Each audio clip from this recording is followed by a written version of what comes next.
Hi everyone, Kelly here, and today I wanted to share with you my most recent reads. This will also be kind of like a mid-March wrap-up because I haven't done a recent reads yet so far in March, and I'm recording this on the 15th. So these are all of the books I read in the first half of March. So I've read 9 books, and they are all middle grade, I believe.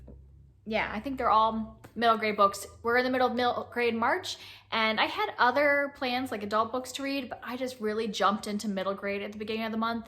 I think I'm kind of hitting the point where I want to move more into some more adult books, so probably my next recent reads won't have as many middle grade, but yeah, I just really dove right into middle grade in the first half. And the thing is, I only have 1 2-star book and the rest are 4s and 5s. So that's to show you that even though it's all middle grade, I am really enjoying myself and having a lot of fun. So let's get into it. My only 2-star read was The Book of Boy by Catherine Gilbert Murdock. And this was actually the group book that middle grade March we were reading for the readathon.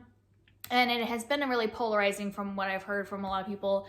And I'm one of those people that I just really did not enjoy this at all. Like I probably would have DNF'd it if it wasn't like the group read, because I was, even from the very beginning, not really getting into it, not really liking the writing style. But it's really short. Like I think it's only like 260 pages, and the way it's written just flies by really quick. And since it was the group book, I figured I would just go ahead and finish it. But yeah, 2 stars. So this is about a boy named Boy who at the beginning, he's like working on a farm and stuff like that. He is a hunchback, so a lot of people are mean to him. This takes place in like the Middle Ages, I believe. Yeah, I think that's when it is. And a pilgrim comes through the farm and asks Boy to join him on his pilgrimage. And so in the description of this book, like if you look on Goodreads, it says it's like an adventure story, and because they're going on a quest basically, and they're gathering up all these artifacts and stuff like that. So in my mind, I thought it was gonna be similar to a lot of the adventure stories I read, like a Percy Jackson kind of story, or something that Rick Riordan would write that has like adventure and quests and things happening.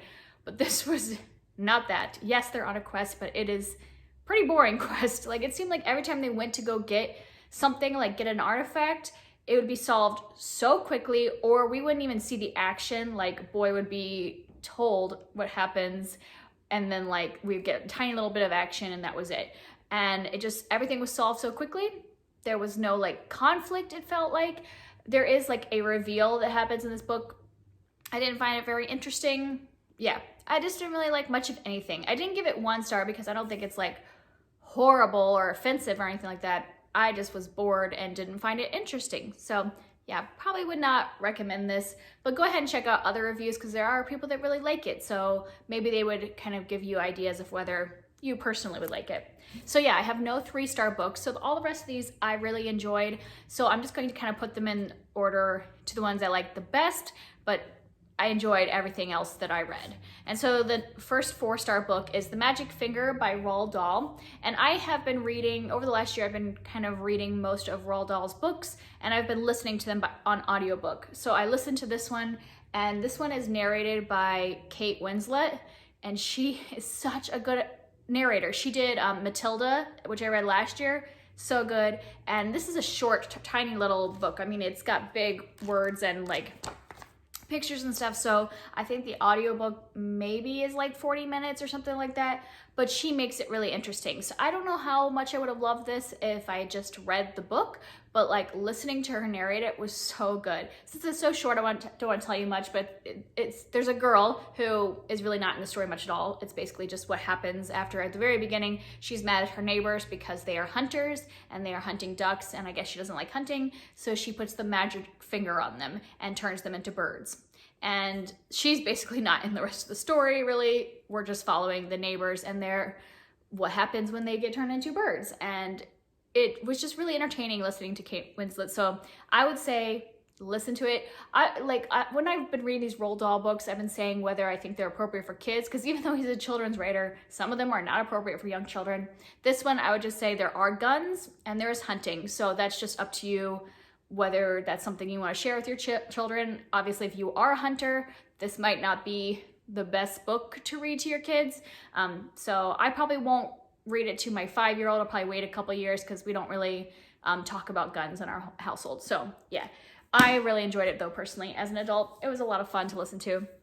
Next, I read A Little Princess by Frances Hodgson Burnett, and I buddy read this with several other booktubers, and most of us are finished. I think there's one other person that still has to finish it, and most of us, I think, felt the same. We enjoyed the story, but the main character we thought was kind of bland. So I'm sure you've heard about this.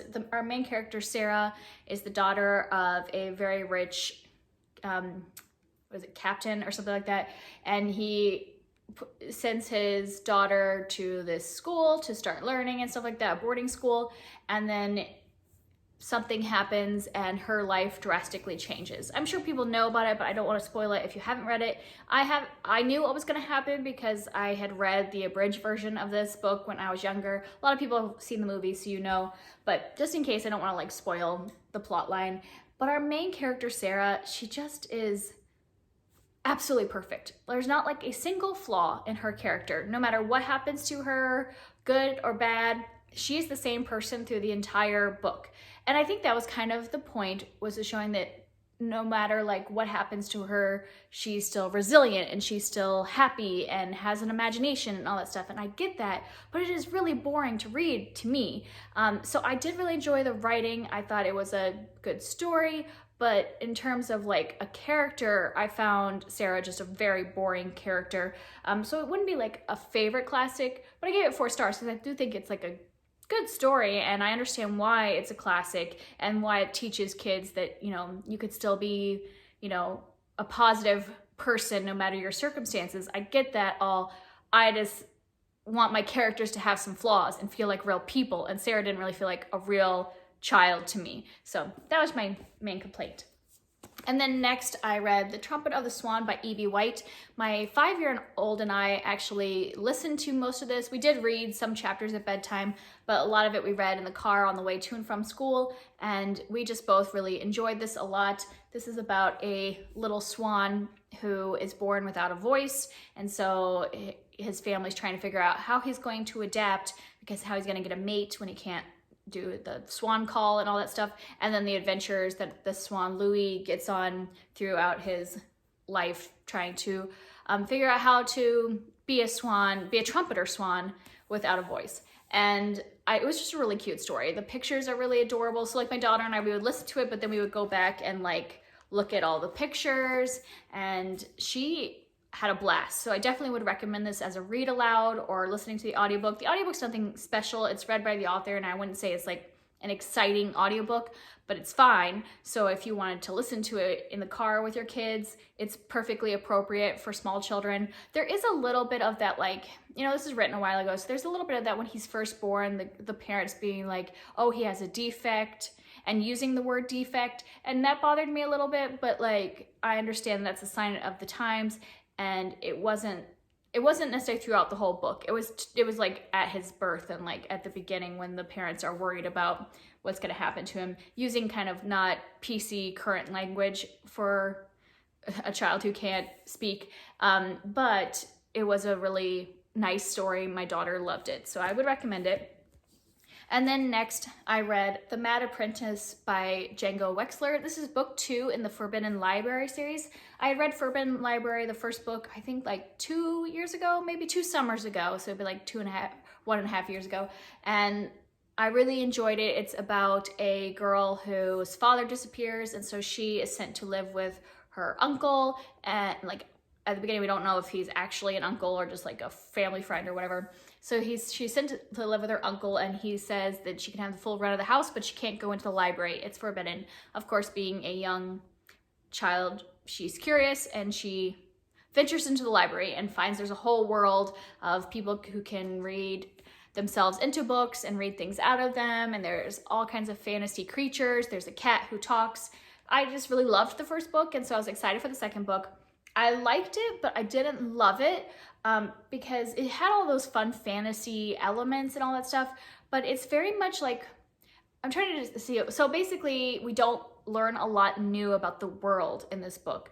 At the beginning, we find out that there is some task that she has to accomplish. So she's sent to this place, and it's like a labyrinth, and basically she spends the entire book in this labyrinth and just trying to get out. And that's kind of like the whole story. And that's fine. You know, we get a lot of fantasy creatures, a lot of like adventure of like, how is she gonna get out and like what is she gonna do and like the friends she makes and all that stuff.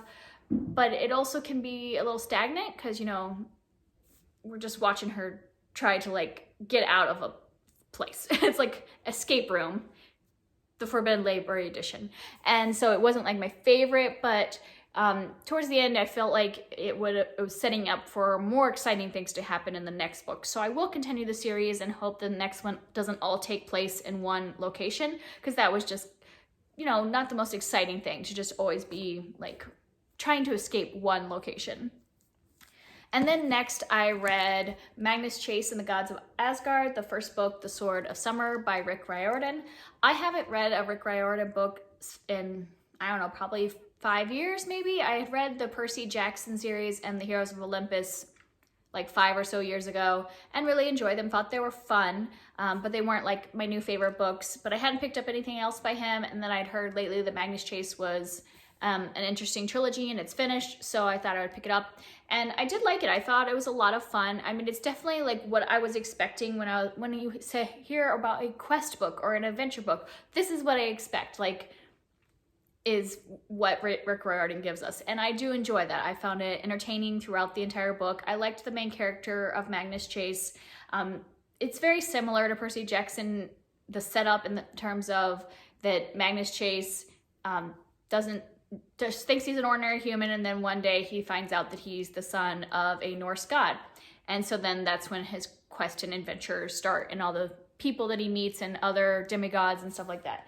The thing that made this entertaining for me, though, was that this was all about Norse mythology, and I had just read the book Norse Mythology by Neil Gaiman a few months ago, and so all of those myths were like fresh in my mind. And so reading this and like seeing, you know, the gods and seeing the people and the stories come through in this book was really entertaining. So I would highly recommend reading Norse Mythology by Neil Gaiman before reading the series if you don't know much about the Norse myths, because it just made it a lot more entertaining. I am going to continue the series, but I don't know if I'm going to do the audiobook. I did listen to the audiobook and I just found the narrator kind of obnoxious. Like, I just really didn't like his voice, so I wouldn't necessarily recommend the audiobook. The way he pronounced certain things was really weird to me, and yeah, it brought me out of the story a few times, so I probably will just read the book physically the next time I pick up it.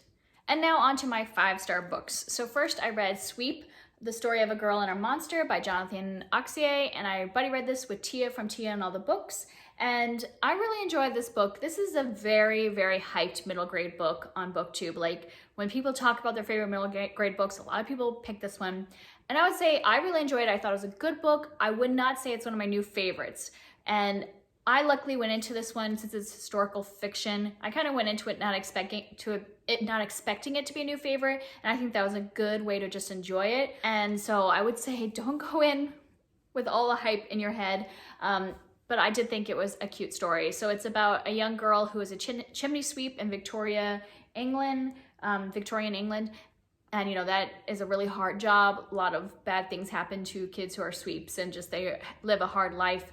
And one day something happens that, you know, her life is at risk, and she's kind of saved by this golem and becomes friends with this monster, and just what their adventures are after that. And I just thought it was a sweet story of friendship. I really enjoyed learning about the chimney sweeps in Victorian England and all that. So I thought it was a nice book to read. I just don't necessarily want to I don't want to contribute to the hype, I'm saying. I don't want you going into it thinking it's going to be the best book ever. I thought it was good. I gave it 5 stars because I have no complaints about it, but it's not like my new favorite, gonna go out and buy it book. I just thought it was really entertaining. So if you just want something nice to read, then I would recommend it. And then next I listened to The Minpins by Roald Dahl. The audiobook for these, they're actually combined, like this book, Magic Finger, The Minpins, and The Twits, which I have back here, are all in one audiobook if you look for it at your library. And I just decided to listen to the shortest ones first. So I listened to the Magic Finger, I listened to the Minpins, and I still have to listen to the Twits yet.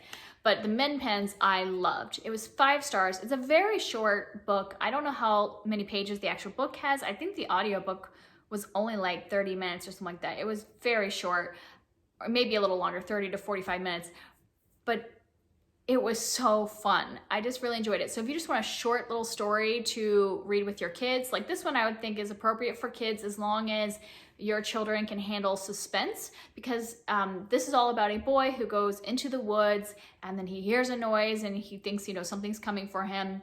There is that anticipation at the beginning of like, is he going into a dangerous situation and all that stuff. So as long as your kids can handle a little suspense, if you have a child that's like more on the like dramatic end, like I'll probably listen to this with my 5-year-old because she's really into that drama. Like at Halloween, she's like, oh, the wind out there, is that a witch coming? Like she feeds into that drama that, you know, is part of make-believe world. And so I think she would really enjoy this and like would kind of pretend she's scared, like, oh, what's coming? And then would be really excited by it. So if you have a kid like that, this would be a great book for them. It's just a sweet, fun book. I really enjoyed it. It's got a lot of those nonsense words, kind of like the BFG had, and I just had a lot of fun. The audiobook narrator is excellent. It's short. It'd be perfect for if you just are taking a short car ride, or even for a bedtime listen if you just wanted to do like kind of a special longer bedtime. I would highly recommend it. It was a lot of fun. And then my favorite book of the month was Anne of the Island by L.M. Montgomery. And this is the third book in the Anne series, the Anne of Green Gables series. And I've just been loving these books. I don't necessarily want to tell you what happens in each of the books because you don't want to be spoiled, but we're just continuing on Anne's journey. And this one, she is of college age. So I was worried going in that I wouldn't love it as much because she wasn't a child anymore and she wouldn't be getting up to her like childhood antics. But I just think Ellen Montgomery is really excellent at two things. One is that she introduces these characters that you can't help but love. Like there's a character in this book that at the beginning I was like, oh, I'm not gonna like this new character at all. Like did not enjoy her for half of the book. And then suddenly I just found myself loving that character. And I was just like, how does she do that? How does she make me love this character that I wasn't loving before? And every single character she introduces, I always end up loving them and so excited to see them again in later books and all that stuff. So yeah, that's one thing, is she's makes these lovable characters that I really enjoy, and then she's really good at her endings. So I was like, the first half of this book I was probably like, oh, this is maybe like a 4-star because it's a good book, but like it wasn't necessarily like as amazing as the first two. And then the second half was just so good and I loved it. I loved the ending of this and made me super excited to continue the series. So yeah, with those two things, I will just probably love every book in this series because she's just amazing at characters and endings. So those are the 9 books I have read so far in March, mostly middle grade books, and I have been having a blast. If you would like to talk about any of these down in the comments, I'd love to hear from you. See you next time. Bye.